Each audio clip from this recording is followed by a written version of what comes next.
अस्सलाम वालेकुम। पिछले वीडियोस में हमने एटम, मैटर और सब एटॉमिक पार्टिकल्स के बारे में पढ़ा और आज मैं आपको एटम स्ट्रक्चर और इसकी थ्योरीज के बारे में बताने वाला हूँ।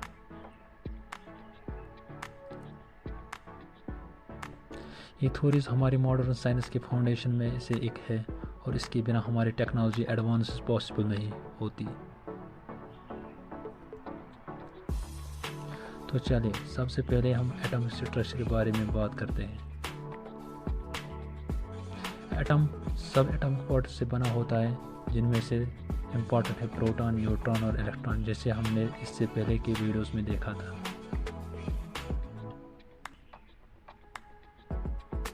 प्रोटॉन और न्यूट्रॉन न्यूक्लियस में पाए जाते हैं, जबकि इलेक्ट्रॉन न्यूक्लियस के बाहर ऑर्बिटल्स में घूमते हैं।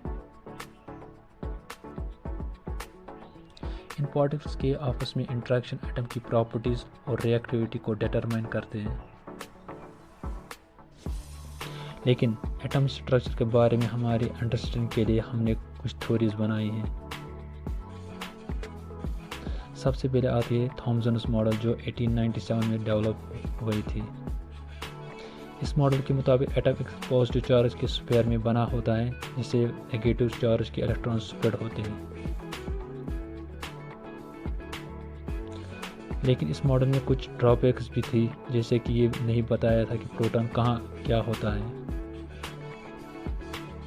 बाद में रदरफोर्ड मॉडल आया, जो 1911 में डेवलप हुआ था। इस मॉडल के मुताबिक एटम में एक छोटा सी न्यूक्लियस बने होते हैं, जिसमें प्रोटॉन और न्यूट्रॉन पाए जाते हैं। न्यूक्लियस के बाहर इलेक्ट्रॉन्स घूमते हैं, जिनके ऑर्बिटल्स स्पेसिफिक होते हैं। ये मॉडल एटम के बारे में सही थी, लेकिन इसमें भी ड्रॉबैक्स थे, जैसे कि ये नहीं बताया था कि इलेक्ट्रॉन्स क्यों स्पेसिफिक ऑर्बिटल्स में घूमते हैं। फिर आया बोहर मॉडल, जो 1930 में डेवलप हुआ था।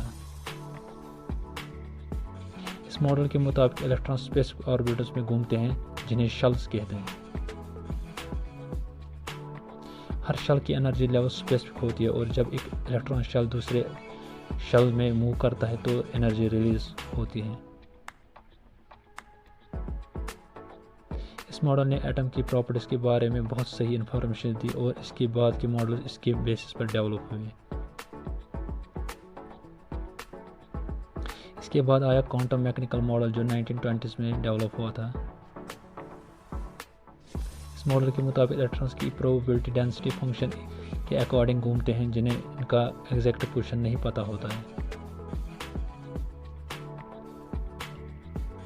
यह मॉडल एटम की प्रॉपर्टीज के बारे में बहुत सही इंफॉर्मेशन दिया है और इसके बेसिस पर हमारी मॉडर्न टेक्नोलॉजी जैसे सेमीकंडक्टर डिवाइस पॉसिबल होते हैं। तो ये थी कुछ थ्योरीज एटॉमिक स्ट्रक्चर के बारे में। अगर आपको इसके अलावा और कोई सवाल है तो कमेंट्स में पूछ सकते हैं। उम्मीद है कि आपको ये 3D एनिमेटेड वीडियो पसंद आई होगी। Subscribe for more educational content. Thanks for watching.